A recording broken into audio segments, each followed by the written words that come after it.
ఒక టీంని ఏర్పాటు చేయడం జరిగింది. మన డీసీపీ శంషాబాద్ ప్రకాష్ రెడ్డి గారి నేతృత్వంలో మరియు మన additional DCP SOT Dayanand Reddy నేతృత్వంలో టీం ఫామ్ చేసి ఇమీడియట్లీ మనకు అక్కడ ఉన్న ఆ కార్లో ఉన్న డ్రైవర్ని ఎగ్జామిన్ చేసి ఇమీడియట్లీ మన టీమ్స్ కూడా మనం వర్కౌట్ చేయడం జరిగింది.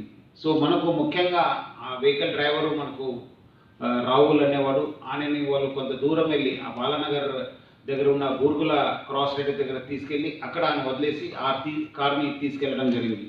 సో ముఖ్యంగా ఈరోజు ఆ ఒక కేసుని మన ఈ టీము డీసీపీ గారి నేతృత్వంలో ఉన్న టీము అది సాల్వ్ చేయడం జరిగింది, మొత్తం ఛేదించడం జరిగింది. మొత్తం ఈరోజు 7గురిని అరెస్ట్ చేసి వాళ్ళందరూ కూడా నేటివ్ ఆఫ్ కరాడ్ మన సతారా డిస్ట్రిక్ట్ మహారాష్ట్ర.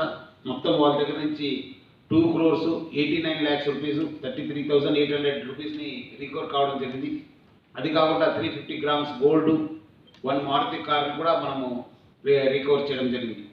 సో ముఖ్యంగా ఈ యొక్క రాహుల్ డ్రైవర్ ఎవరు ఉన్నారో ఆనే ఒక రాజు నంగ్రే అనే వాళ్ళ దగ్గర పని చేయడం జరుగుతుంది. ఈ రాజు నంగ్రే కూడా నేటివ్ ఆఫ్ మహారాష్ట్ర, బట్ తర్వాత ఆమె మైసూర్కి వెళ్ళి అక్కడ స్థిరపడి ఉన్నారు. ఆమె ఒక గోల్డ్ బిజినెస్ చేస్తారు. గోల్డ్ అంటే కేరళకి వెళ్ళి తక్కువ రేట్లో గోల్డ్ తీసుకొచ్చి హైదరాబాదు, బాంబే, బెంగళూరు దగ్గర అంతా తక్కువ రేట్లో గోల్డ్ ఇచ్చేసి అమౌంట్ కలెక్ట్ చేయడం జరుగుతుంది. ఈ అమౌంట్ కలెక్ట్ చేయడం రూపంలోనే ఇప్పుడు డెలివరీ కోసం వెళ్ళినప్పుడు ఈ వెహికల్లో డబ్బులు ఉండింది.